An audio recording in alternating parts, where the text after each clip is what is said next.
And we are off to the races. Hello, everyone. Wishing you a wonderful, happy holiday that we're about to enter, and welcome to our Black Ancestries year-end reveal recap. And so we're just really honored to have all of you joining us as we reflect on and really celebrate what I'd say is a powerful year of discovery, storytelling, and connection with Black ancestries. Let me. So I wanted to kick things off with this quote from a Black Ancestries client. His name's Marlon Sanchez, and he's the CEO of a company called Skyway Pacific. Um, and so, if you've ever, here's the setup. If you've ever watched Finding Your Roots, and I'm sure pretty much everyone on this Zoom has seen Finding Your Roots. Um, what you know is that the show really centers on Henry Louis Gates revealing these deeply personal, emotional family histories to his guests. And I would say that at Black Ancestries, we do something very similar. We share our family history with our clients through something we call reveal sessions. And they're intentionally modeled after that finding your roots experience. And so in Marlon's case, we actually had two reveal sessions. One was just for him because he just needed to see it himself, and then for himself first. And then we scheduled a second one for his extended family. Um, so when we joined the second reveal session, this is what Marlon said when we got on the call with his family. He said, I think about what you all shared with me every single day. And that was just so powerful, a testimony to me of the work that we're doing. And so I'll come back to that later when we showcase some of the client work reveals that we've done. But I think this quote goes a long way to explain why we do what we do. So I've been really deeply engaged in tracing my own family's history for the better part of 20 years. What really started as a personal passion has become a life purpose, really. And so along the way, I've uncovered a lot of stories of resilience, of perseverance, and brilliance in my own family that up to the point of me uncovering them and writing about them had never really been shared. And so you're seeing even a few of my ancestor photos here on this slide. But I share these images not just to be images of the past, but as reminders of why this work matters and why it's so important. My journey to uncover their stories and to make sure that their stories and their history weren't lost in time, again, is what has inspired me to create Black Ancestries and be able to do that for other people. And so tonight's year in reveal recap is both, I want to share reflections of what we've been able to achieve for clients, but also I want it to be a conversation. And so here's what we're going to cover together. First, I want to introduce who we are as Black Ancestries and why we do what we do. Then I want to walk through how to begin your own family history journey, especially for those of you who are on the call who may just be starting on that journey or may feel unsure about how to get started.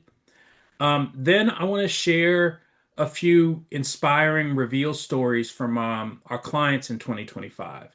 Real examples of incredible breakthroughs, of reconnections, and discovering amazingly powerful and resilient family legacies. And then I want to introduce you to our amazing Black Ancestries research team.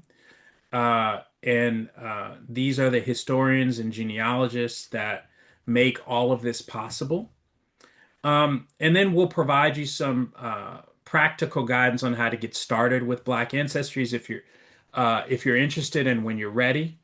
And then I want to close with Q&A and conversation because uh, we're all about sharing and connecting. And so I just want to say again, thanks for being here, and we're excited to do this. Um, so Black Ancestries mission and vision. This is why we do this work. So this slide really captures the Black Ancestries mission and vision as I originally conceptualized them and then also wrote them down in the business plan that I created when I founded the company. So let's start with a mission. Our mission is very simple and intentional, and it's to help people of African descent to uncover, to celebrate, and to preserve their family history.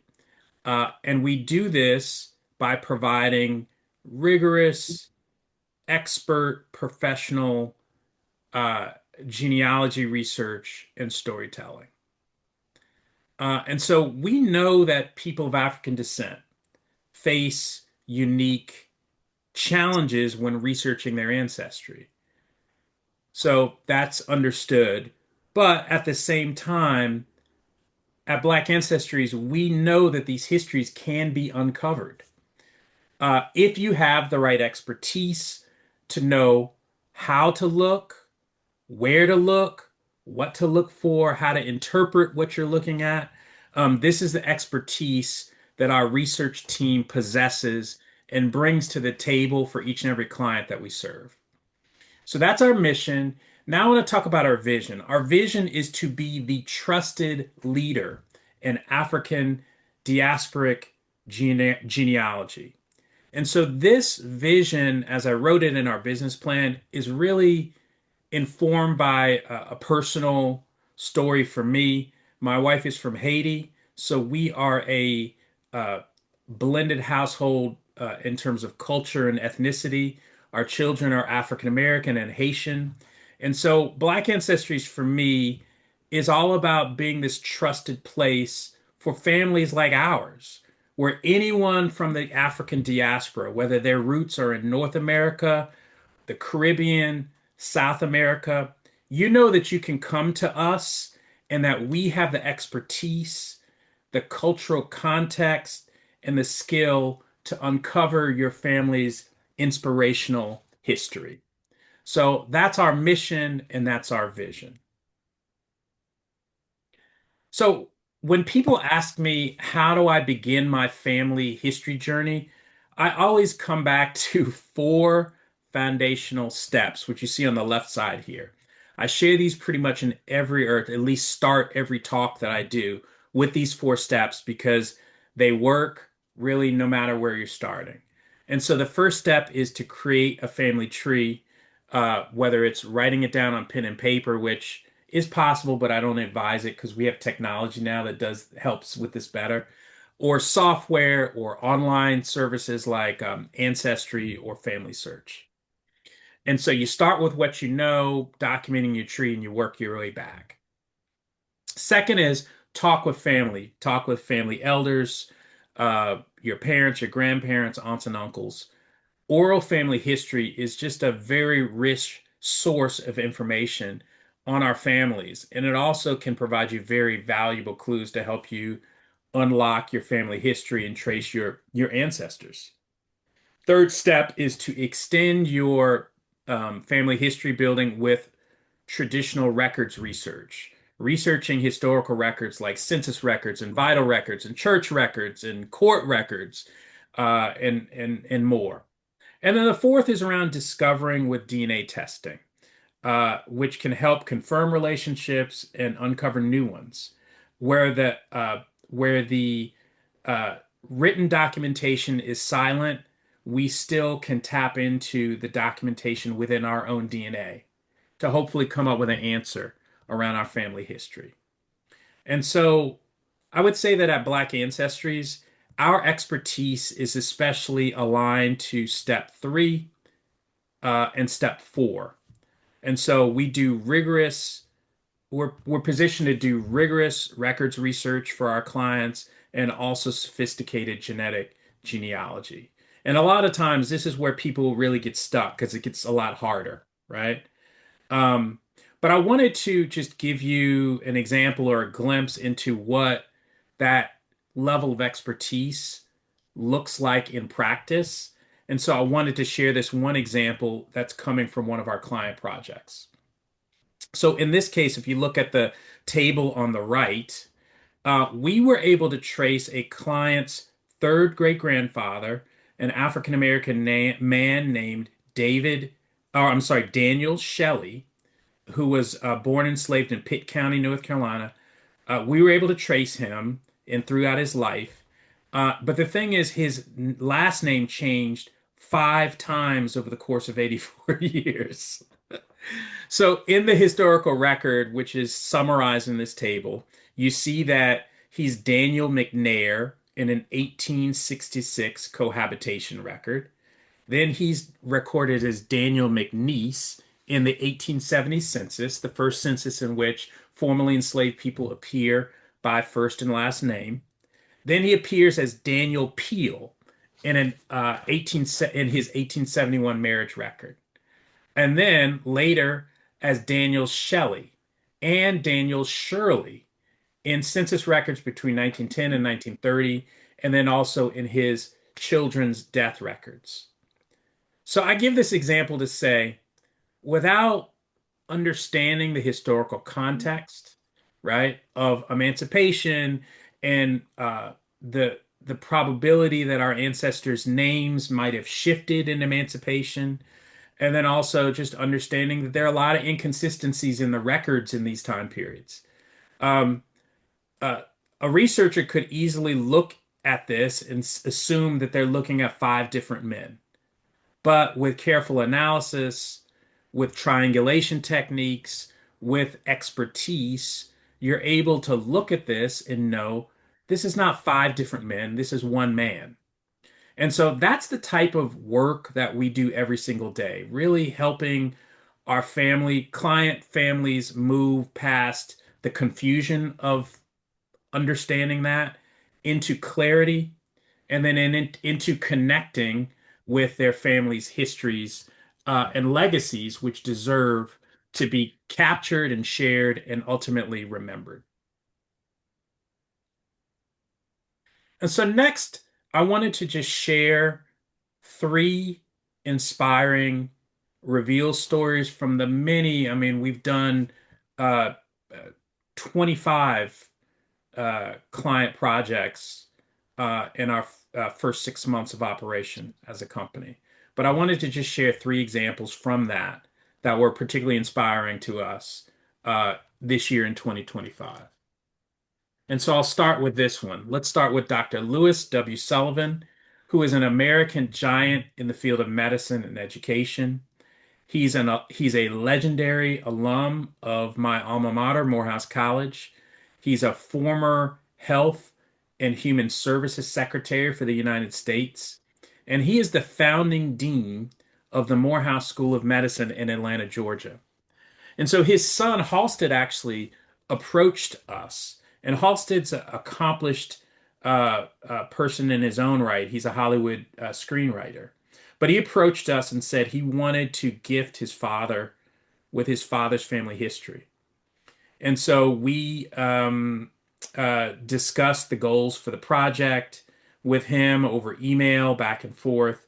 And one of the things that the family shared was that, according to family oral tradition, Dr. Sullivan's grandfather, named Winston, was born enslaved, and that he chose his last name Sullivan after emancipation from the name on the first mailbox that he encountered. And so the family wanted to know, is this story true? So I felt a little shocked at the specificity of it and having to try to figure that out. But we're always up for a challenge. And so we went to work. And so this is what I want to share with you.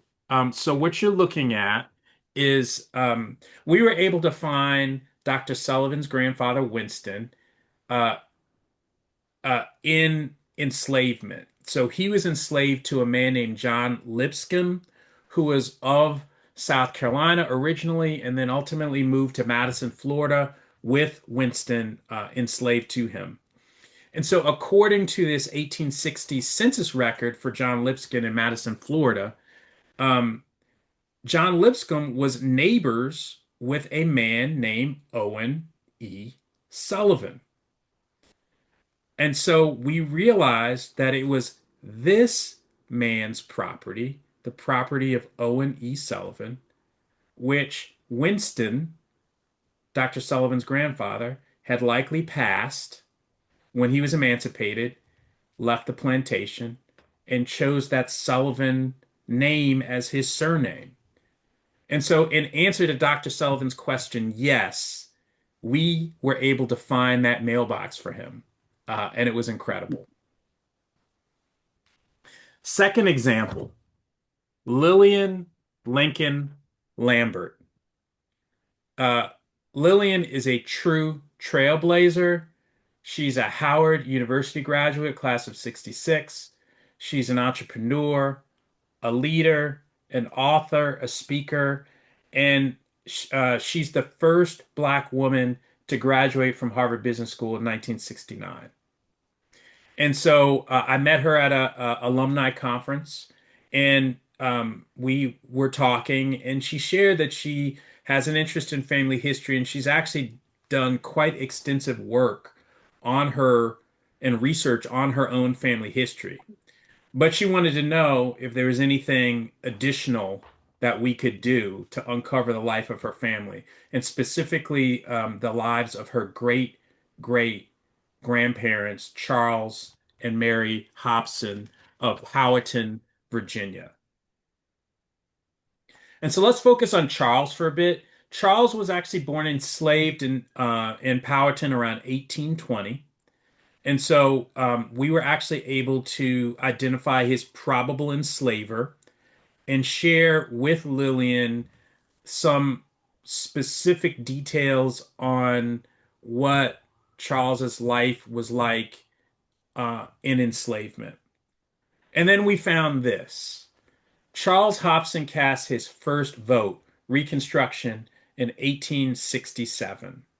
And so Lillian's great great grandfather, Charles, was among the list of colored men who voted in the first magisterial district of Powhatan County on October 22nd, 1867.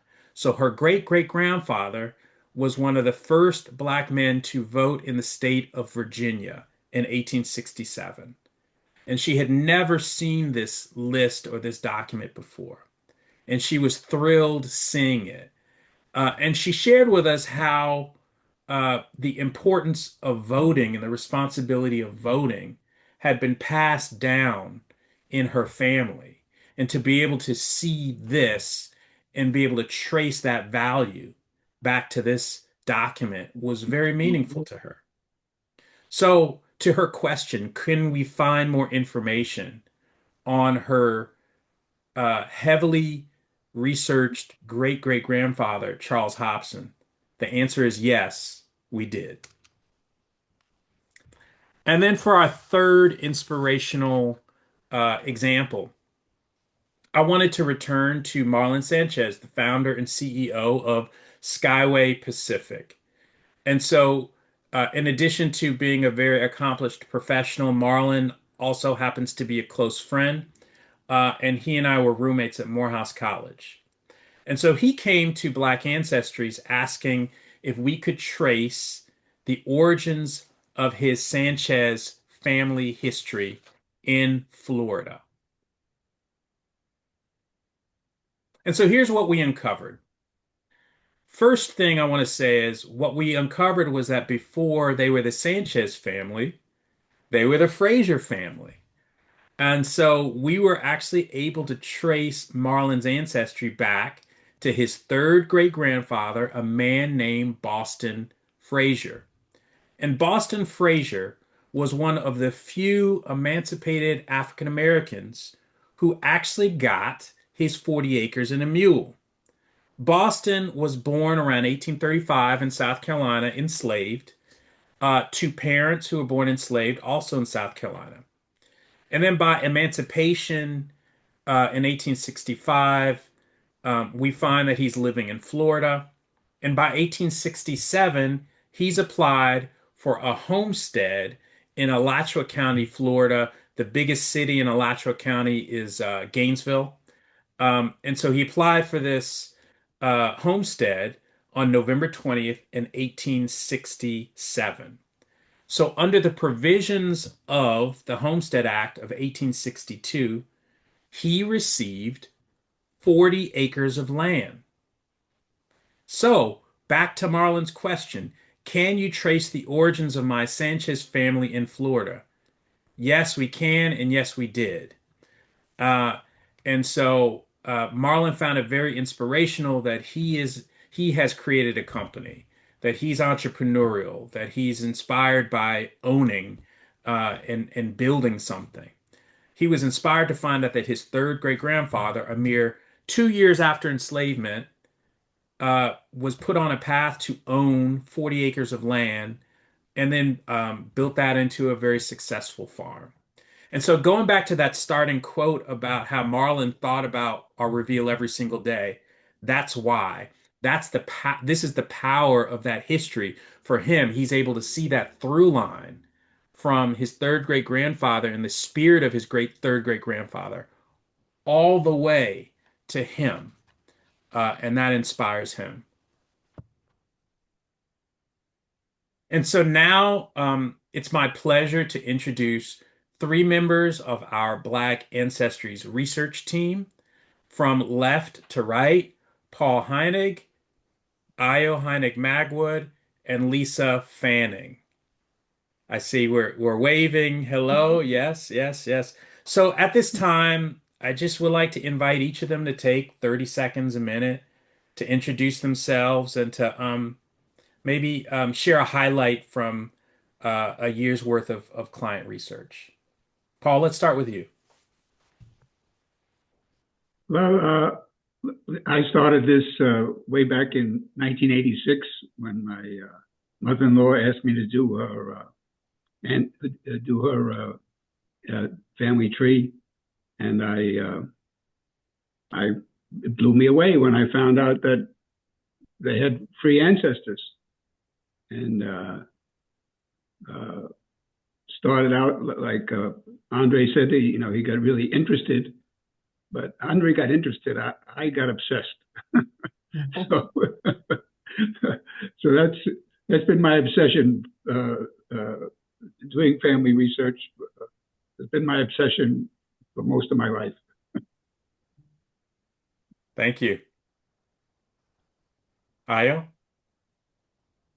Hi, I'm relatively newer to genealogy. I'm Paul's daughter, and I started apprenticing under him several years ago. We together um, we researched my mother's that he was researching my mother's free ancestors. Within this journal article, we researched her enslaved ancestors.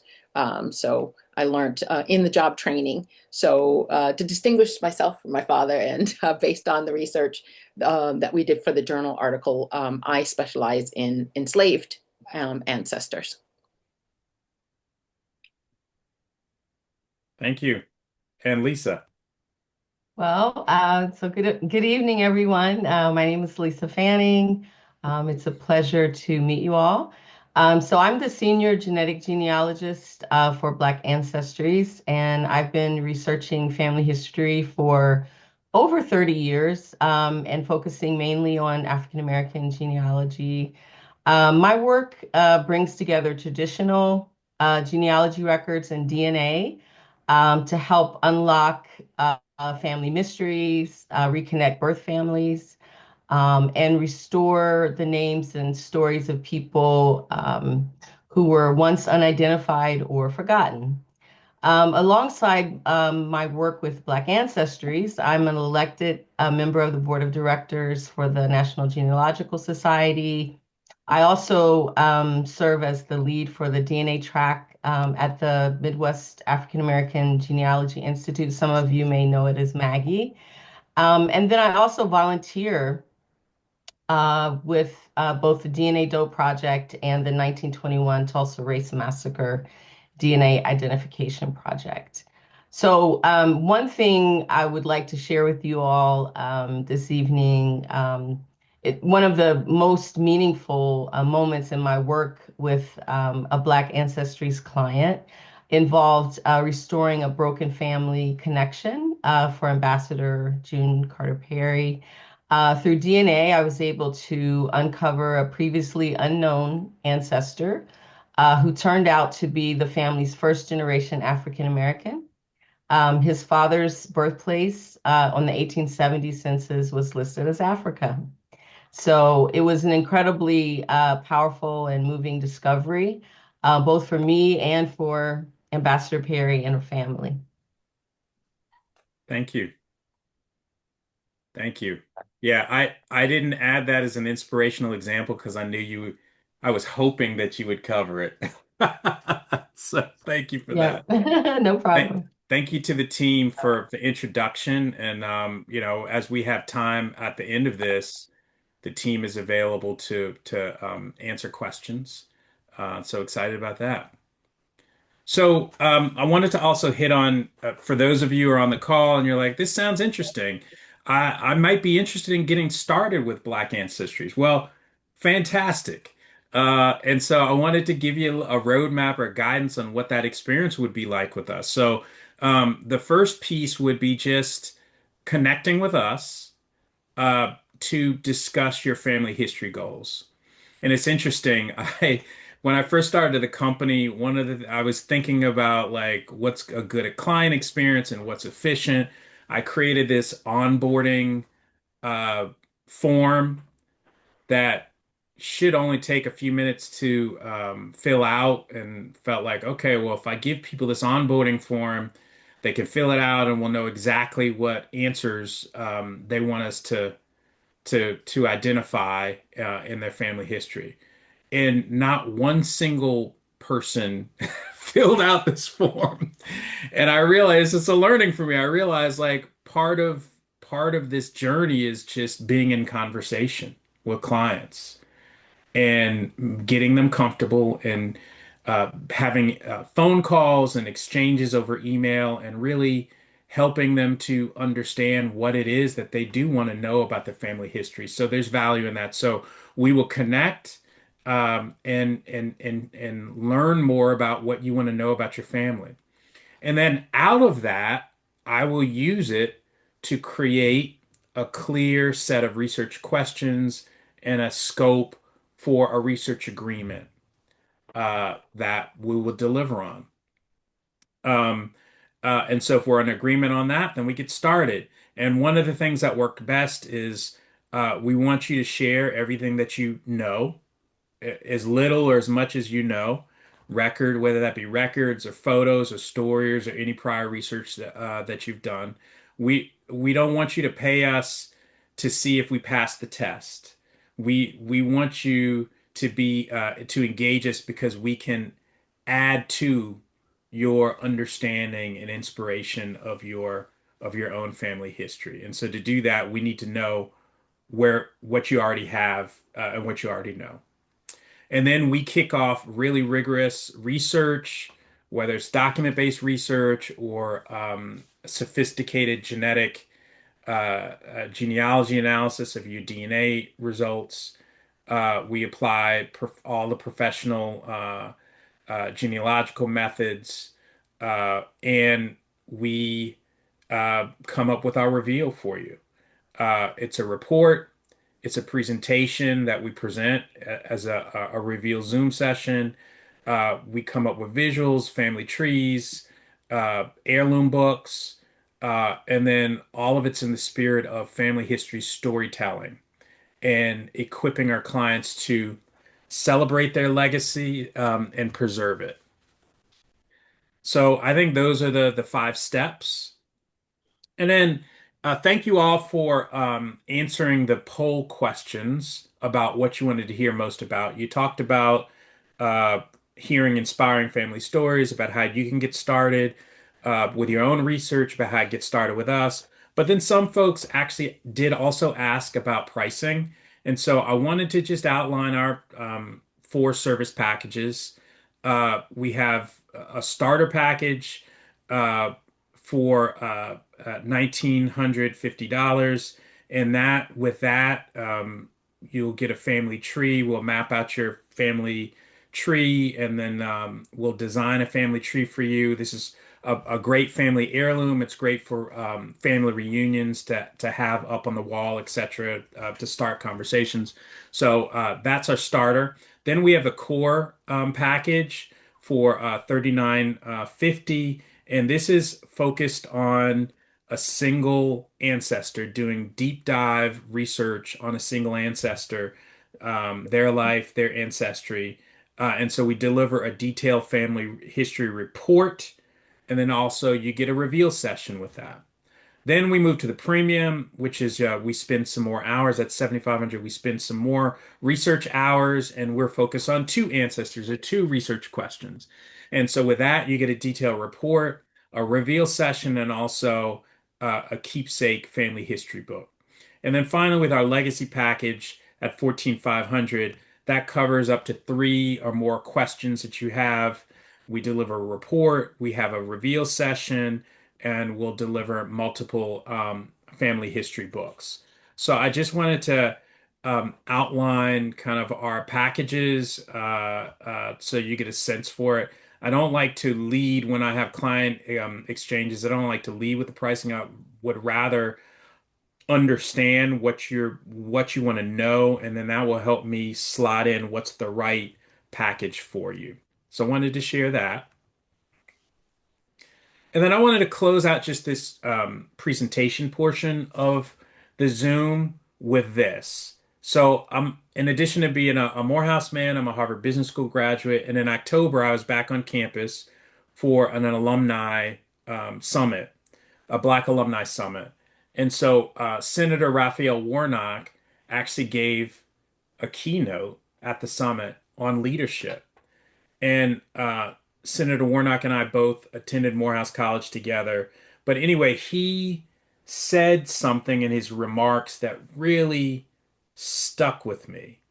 He said, every success is built on the sacrifices of those who planted trees whose shade they may never enjoy. And this is so true. Through the lives of our ancestors, they built legacies that now extend to us. And we enjoy the shade of those legacies and that shade that our ancestors never got a chance to enjoy. But nevertheless, it was important for them to be part of building this legacy. And so that's why learning their stories is so important to me as a genealogist and founder of Black Ancestries, and why I believe that everyone deserves to know their family stories. And so through this company, this is the gift that I want to be able to provide our clients, to provide each of you. And so with that, I want to close up this presentation portion. First, I want to start with some special thanks. Uh, of course, I want to thank our amazing research team. Um, I want to recognize our clients who are on this call. I'm not going to call your name in case you don't want to be identified. If you do want to be identified, then please chime in the open conversation. But I want to thank our clients.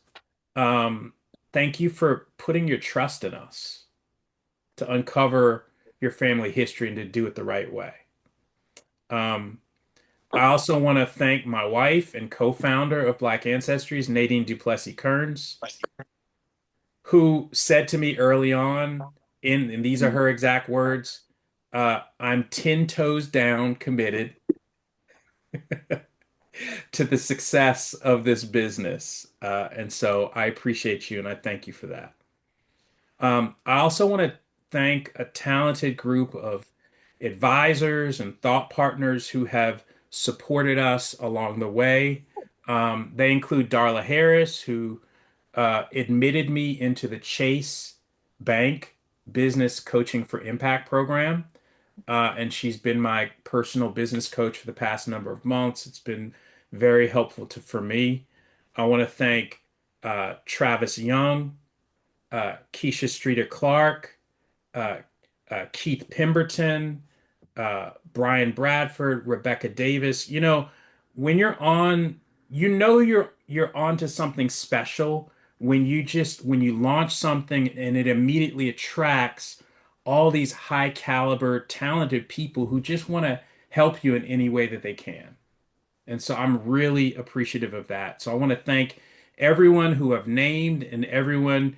If I should have named you and I didn't, thank you for the extending me the grace and know that I'm appreciative of your support.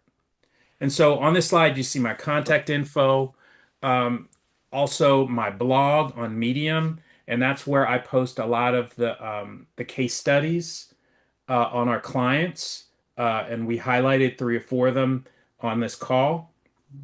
And then I'm sharing this QR code. So for those of you who are coming out of this call and you're saying, I'm definitely interested in having being in conversation with Black Ancestry to see if they can help me to advance my family history research, then go to that QR code. That'll take you to our website and click Start the Journey, and that will start the conversation with us. Okay? And so we would love to gift you with your past in 2026. So we hope to have that opportunity. And so I think that's all I have to say. And so at this point, I'm going to stop sharing and we're going to get back on as a group. And this is really an opportunity for people to um, ask questions. Have I'm that on, our research team is on. If there are clients on that are willing to make themselves known and share their experience, that'd be great too. But let's just have a Q&A and connect with one another. Andre, Yes. I have the privilege of being your sponsor when you joined the Sons of the American Revolution. And when you were inducted, I was also anointed the first African American state level president in the 134-year history, the Sons of the American Revolution. And I think what you're doing is fantastic. You see my Uh, slow clap right there? I'm sorry. That technology, da da da da da da. But and I guess I've approached it from a different You perspective. can see him. You can tell him. I have over 50,000 DNA matches, and I have assisted 11 people who were adoptees. One lady had been searching for 35 years, and because I'm a former homicide commander, so I know how to conduct investigations in a different way than what genealogists may do. And it was one of, I don't know, I enjoyed doing it. And of course, I've had subsequent others, and I don't want to go into a business. I'm a hypnotist by training. I did the investigative hypnosis for the Metropolitan Police Department to enhance the memory of witnesses and victims of crimes. When I help people, I didn't take any money from them, because if you pay for something and you don't get the results, then it dampens the experience. That was personal to me.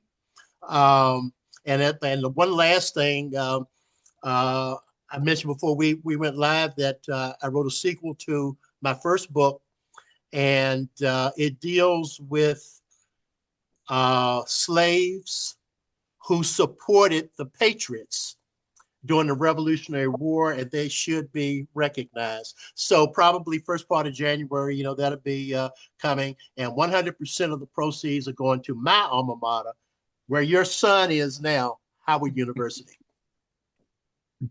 Excellent. I don't think the tactics of a homicide detective are so much different than those of a genealogist. That's a very good point. But I think the results can offer, because I can sometimes go places that you cannot go. And but it all works toward a common objective. As I tell people, I did walk in the woods, and as they diverged, I did take the road less traveled by. So, utilizing my homicide investigative experience, I have also reconnected people. But I'm not in your league, Paul. Thank you, Bill. Andre, Yes. Margaret, Margot Williams here. Hi, I just wanted to say that I am not, but my cousin is one of your clients who was extremely pleased with the report that she got and the information that she learned. She's been just thrilled and been happy to share it with the rest of the family. So kudos to all of you. Thank you so much, and thank you for referring us to your cousin. And we really enjoyed that work. And you set a high bar with all the work research you've done on your own family. And so we were glad that we were able to find a way to build on that. And so thank you. It was great. Thank you.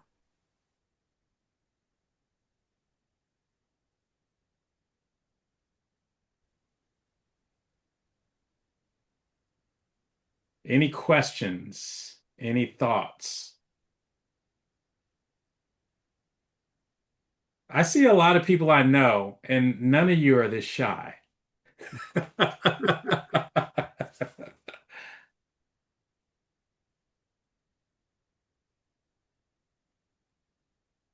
Hey, Andre, this is Kevin Hinton. Hey, Kevin.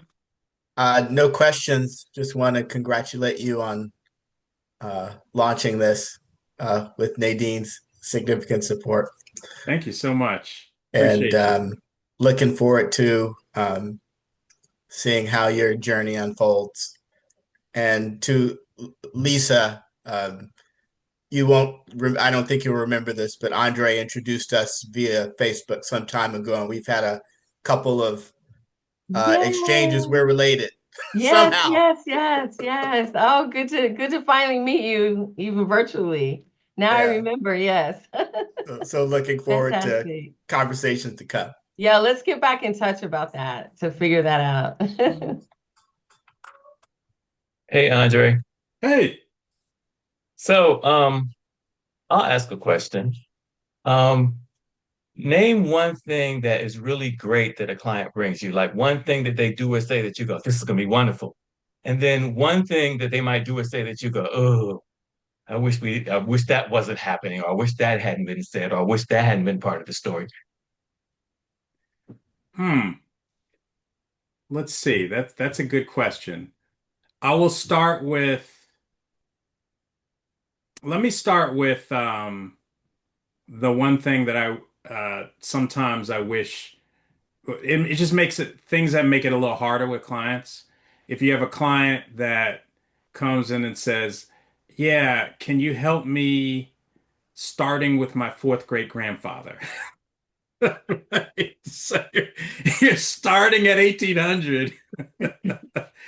That is going to be a tough uh, road to hoe uh, for African Americans. As researchers, I think we can, there's opportunities to trace our tree back pretty far, even in the 1700s, but you increase your probability of being able to do that if you're starting with a person's parents, then branching out to all of their branches from there, to see which one has the most information available that you can identify to push back as far as possible. But if you start with a specific ancestor born in 1800, it just doesn't always lead you to wiggle room. I mean, what I say is if the records are there to be found, we're going to find it. But if they're not there to be found, there's not a lot that we can do, right? So I would say that. And then maybe the flip side is I just love it when people come and say, "Hey, this is my name. This is the name of my parents. Go for broke and find Mhm. what you can." And it's like this open canvas to find all of this rich, amazing family history. And every client, to a man and a woman, has an inspiring family history. It's just there to be uncovered. Yeah, Oh, I'd like thanks. to chime in. I'd say out of let's say, if you have a branch and you have about 10, or you're at a level where you have about 10 ancestors, 12 ancestors, then we can usually trace about two of them across the 1870 brick wall into the enslavement records. So, but if you starting with one, then your chances are extremely low. Whereas if you're starting with 12 ancestors, we're much more likely to be able to find an ancestor in enslavement records. Makes sense. Andre, how would you Yes. handle utilizing, the DNA, or have you had a situation where you had mama's baby, daddy's maybe? Oh. Uh, I had it happen. The mother said, "This is your father," yeah, and the DNA said, "No, no, no, no, no, no." right. We've not worked on anything like because you said you work with adoptees and things. We've not worked on anything where eh, you know you're finding a parent is not your parent. But Lisa, in the case that she talked about, was able to identify new branches of Ambassador Perry's family that she was not aware of. So maybe Lisa, if you can speak to that at all, that'd be great. Yeah, I mean, the way I handle it, because I've worked with a lot of adoptees and solved a lot of cases that way. And I really start with just telling people before I even start researching that, I may uncover something that you weren't expecting that might be unpleasant. And, it's just part of diving deep into the unknown. You don't know what you're gonna, but I have developed skills, I guess you would say, to sort of help someone walk through that process from the beginning to the end, so that I just don't leave them with, raw emotion. Um, but yeah, I mean, once you start shaking the family tree, you don't know what's going to fall out. And I think it's best to just start off with that. And hopefully that kind, and I've had some really encountered some really horrible endings, meaning people did not really care that they had a child and don't want to have contact with them and don't contact them again, and I've had really beautiful endings where people travel from across the world to meet their child, at least an adoptee case. So I've experienced all of it, and it's just part of it, I would say. I think in the research that we're doing, which is a little bit deeper, yeah, I mean, you can like you saw with Andre's example in the beginning, where you had five different names for a person, so that it turned out to be the same person. But in reality, it could be that the person that you thought was your great great grandfather, whatever, is not at all. And sometimes that's hard to deal with because your identity and the way you see your family shifts, and so we try to make sure that we're there for you throughout that whole process. It's not just a clinical exercise. Perfect. Thank you, Lisa. I'm going to my Andre, guy Shelton. there's a Hey, question in the chat. yeah. Okay, I'll go to Shelton and then I'll get to these questions in the chat. Okay. Hey, Andre, first of all, as I said today earlier, so proud of you for this work and so Right here, excited sir. what it's gonna turn out Thank to you. be and what it is now.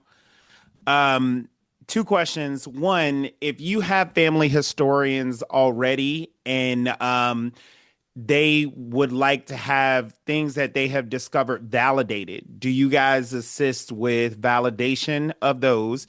And then the second question is my family tree kind of branches off into Europe very quickly. And that is, my grandfather was half German. So things kind of split off relatively quickly. Are you guys working in ways where you can make those connections as well to places outside of the US where the records are available? Yes. So to answer your first question, we'd love to work with family historians to help validate what they've done. Um, uh, it's I prefer that actually to a situation where someone comes and says again, here's my third, fourth, fifth grade grand. Can you build this out? Because sometimes maybe all the work leading up to the assumption that this is a third great grandparent is not solid. So you're building your work on top of not a solid foundation. And so I do prefer it if we have the opportunity to validate a tree uh, and then build on what we are confident is a solid foundation. And then in terms of your other question, yes, we absolutely can. I mean, we are I conceptualize this firm to serve people of African descent, but obviously people of African descent have other ethnicities as well. That is what being African American is, really. And so when you're an African American researcher, you have to be able to research all those ethnicities because it's all in your family tree, right? So yeah, we have that expertise to explore that as well if you need it. Thanks. Okay, so now I've got some questions here in the chat. Um, is there, Kristen asks, is there, oh, Sherry said, wow, she's my aunt's friend, Rhonda's aunt, or is maybe that's Lillian Lambert? Lincoln Lambert? Okay. Um, Kristen Wells, unfortunately, I joined late and missed the presentation. Is there a recording available? Yes, I've recorded this session, and I will post it to, I'll share it out with all of you as a follow-up.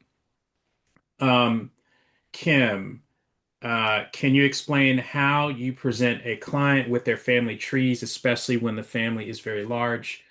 Uh, that's a very great question.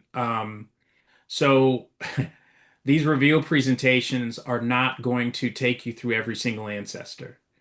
I'm going to show you the tree that we built out for you, and then we would have curated a set of what we believe are the most powerful and inspirational family stories that we want you to hear on these sessions. And so that's how we do it. Now, with that said, in addition to that reveal session, we're going to deliver a full research report, and that will have in detail all of the ancestors in your family tree. And you'll be able to read that at your leisure, right? So we don't cover it all in the reveal session. We hit the highlights, but we do cover it all in the report that you get. All right, and then Queen, thank you for special work. Does Black Ancestries research typically focus on only individuals of African American descent, or uh, do you have genealogists and trace lineage for people of Caribbean and African roots as well? Um, So the answer is yes. So this is part of the vision of the company, and why the name is Black Ancestries in plural, because we do want to serve the entire diaspora, whether your ancestors landed in the Caribbean or in South America or in North America. That is one of the most fun things about growing this company is that um, as I connect with new potential clients who have backgrounds that we've not researched before, it gives my current research team the opportunity to grow and build expertise in some of those new areas. And it also gives me the opportunity to go and grow the team to identify other people with expertise in new areas, like researching Haitian ancestry, like researching Puerto Rican ancestry, right? And so I'm excited about that as well. And so that's how we're handling it. Queen, I'd like to talk to you about the opportunity to research people of African people because they're kind of at our root, and so I've always had the assumption that they know where they come from. I don't know how much value I'm going to add, but maybe there is an opportunity there. And so we could take that offline. But for now, I've been focused on really tracing the ancestries of the diaspora across the Caribbean, North America, and South America. All right, Bill, is your research strictly desk work, or do you do field work as in interviews? I would say it is majority document and genetic research. And the document research either is desktop, so there's so much available online. I mean, billions and billions of documented people in these records that are all available. um, I would say mainly on family search and ancestry. But because we're based, some of us are based in Washington, D.C., we also have access to the National Archives. And so there are documents like some of the homestead applications and some uh, Civil War pensions. There are some flavors of documentation that aren't yet fully online, and you have to be able to go to the National Archives to tap into them, and we've done that. We've also done road trips to special collections. That's, for example, the University of North Carolina, to access those collections. So um, it's mainly document research, either documents that we can access in person or online, and then genetic genealogy research. With that said, we haven't integrated interviewing formally into the process, but we're open to it, right? So if talking with a family member up front is going to help give us some clues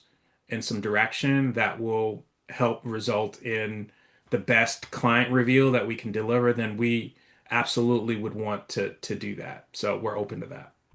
And Andre, I'll just add that I live in Fort Wayne, Indiana, and it has the largest, second largest genealogy library in the country. So behind the National Archives and the Family Search in Salt Lake City, I'm in the second place that has that. So those records are there also to access. Excellent. Andre and Nadine, I just wanted to say thank you so much for inviting me to this call. I think you said something about me letting you in the program. It was my pleasure for you to be in the JP Morgan Chase one-on-one executive coaching. And tonight I get to see you in your element. And again, congratulations for graduating from the program. And I am just in awe. So again, thank you for having me on the call. And I'm glad I got to meet part of the team. Thank you so much. It was exciting to see you join. So I really appreciate you.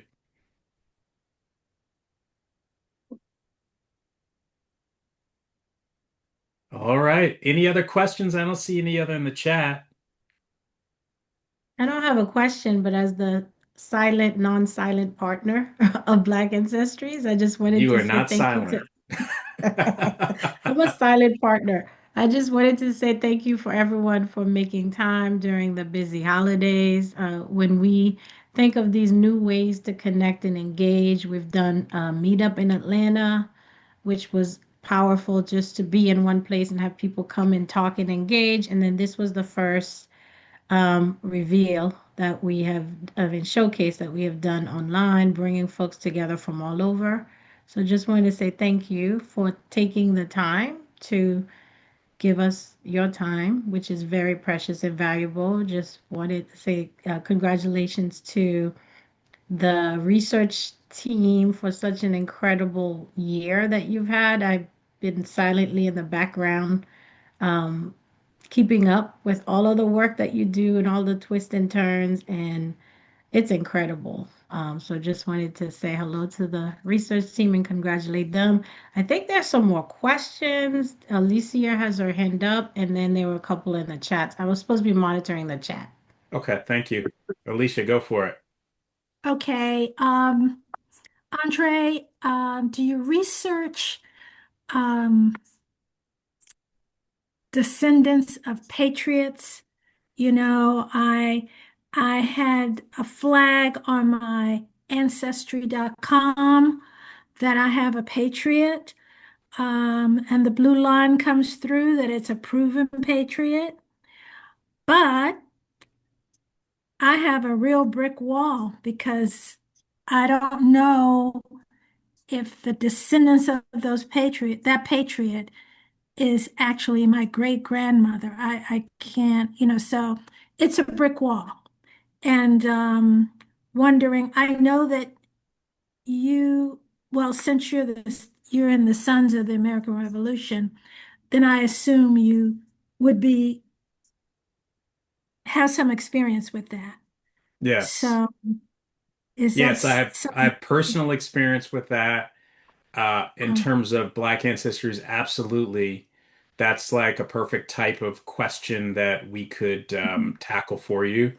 Uh, if it's your great grandmother and thinking that mhm, that's the connection point, that we could look mhm, at that and document her parentage and her ancestors, and to see if that mhm, then leads to a patriot ancestor that you're hypothesizing through the through lines. We can also do genetic genealogy analysis if the documentation is not there, uh, to help you understand what's probable. mhm, So yes, that's in our wheelhouse. And then I also just want to put some context around the ancestry through lines.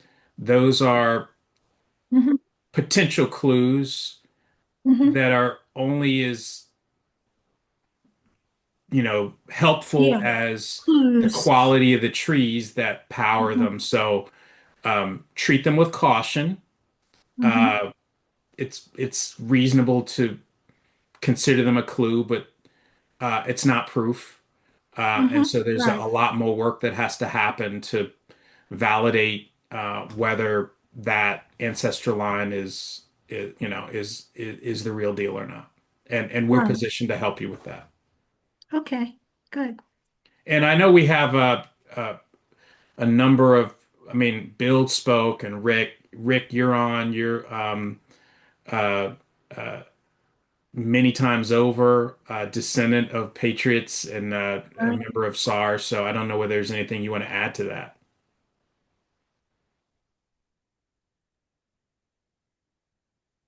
I think, Andre, you captured it correctly. The one thing you have to be careful on those through lines is you could be related to a patriot, but it could be collateral descent and not lineal descent, Right. meaning that it could be a brother or a sister of the Mhm. patriot. So you still would show relationship to that patriot, but it would not be a direct line, and that's what the linear societies would be looking for. Yeah. Mhm. All right. Um, okay, what else here? Hi, Rick.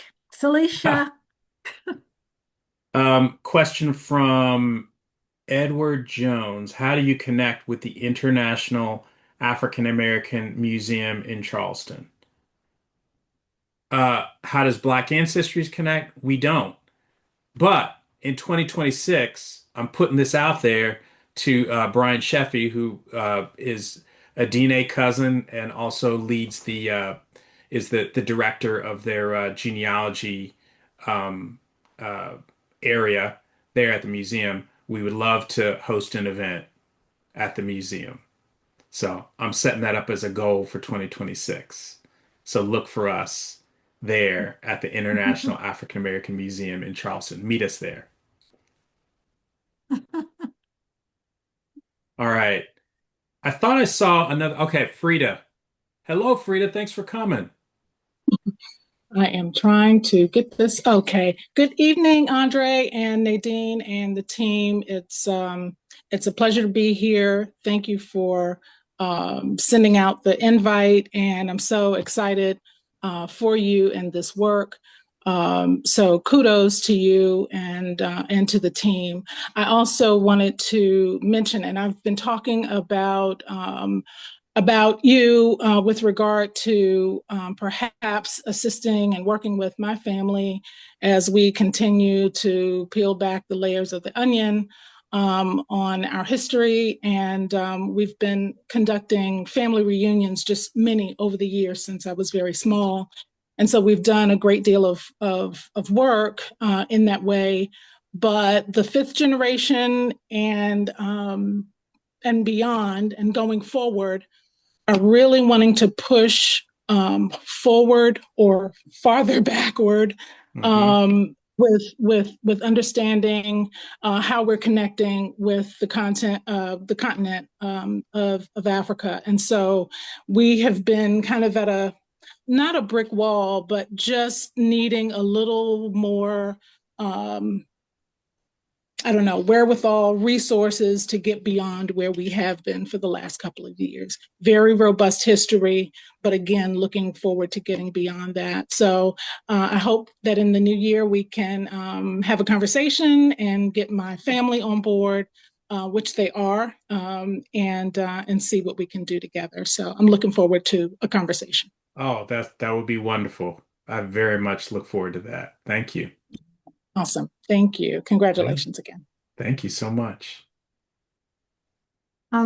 Before we wrap up, I wanted, based on what Frida shared, I think one of the things that I'm excited about and that has proven to be true with this work is engaging the young people, the teenagers, and the people in their 20s, because oftentimes we don't realize that the stories stick with them. I know our boys have been overly researched and overly indexed in a lot of ways, but the stories that they understand about their lineages is priceless, and it gives them a sense of place and ownership of this great land in a way that some of their peers don't have. So when our son attended UVA, he was able to stand tall that this was a university that some of his ancestors helped build. And he knew that to be true. So it wasn't just like saying it to say it, but he was able to specifically understand how he is connected, like which ones of his ancestors had that level of connection. So I think one of the things that we are building is a way to engage entire lines of a family. So the reveals, I've actually had kids sit through them. It's a Zoom, so you can have Sit through most of your them. kids. Most of them, we've done a Yeah. couple in person, but it's surprising that the questions that have come out from the high schoolers and the college students have been really powerful, and the questions that have come up. So the last reveal that we did had three generations in one room. And when the grandfather started telling stories that no one had heard of, then the teenagers and the college students started asking more questions. So I think that's a responsibility that we all, the historians in each family, they have to be intentional about identifying who's more likely to carry this on and start um, as Paul has done with Io, like taking on your own apprentice and your family to start teaching them the importance and the value. And then with the new technologies that are out there, like some of the things that the young generation, Frida, will be interested in, they'll more likely be able to answer them than Andre will, because they'll have access to some new things that we haven't seen yet. So it's important to get them involved early and to share whatever you know, the good and the bad, with the age appropriate ways. But that is very an important thing to do. And before we Andre, end, may I wanted comment on to what Nadine said? This is, oh, can't really see it, but this is my 400-page book, my memoir, that goes back from high school all the way through joining the Sons of the American Revolution. All of the grandkids have a copy. And I would just suggest that we all should have our history documented so that if we're not here, the kids and the grandkids have something that they can look back on. They cherish this book. They haven't read it all, but at least they have it. So I just piggybacking on what you were talking about as far as educating the young people. And I think we have a responsibility to document it and make it available, for them. Separately, independently, I saw a question about whether we only do African American ancestries, whether we do from the Caribbean as well. And I can give you one example. We traced one branch of an African American family. They didn't realize that one of the branches ended up in St. Croix, and we actually had a marriage record in the Catholic Church of their ancestors who were born in 1804 and 1806, getting married in 1841, and that was in St. Croix. Of course, results vary based on availability of records in different places.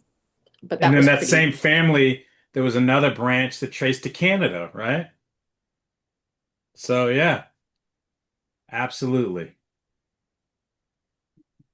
And had a Revolutionary War patriot. Yes. And after that, we're not saying anything else until the blog comes out. Hot off the presses. All right. Any other questions, comments, burning comments? Are you going to have a regular newsletter with your operation? I do. I'm going to get you on there now. I've Okay. been I've been sending out emails for a number of months now, so I will do that for sure, Bill. And we'll make that happen. But listen, thank you everyone for joining. Thank you for supporting Black Ancestries. Thank you for considering becoming clients. Thank you for your questions. We appreciate you. We're inspired by you, for the opportunity to serve you. This has been a great discussion, and wishing you all a wonderful holiday with family and friends. Until next time. Thank you for the invitation. Happy holidays. All Thank right. you. Happy Bye. holidays, everyone. All right.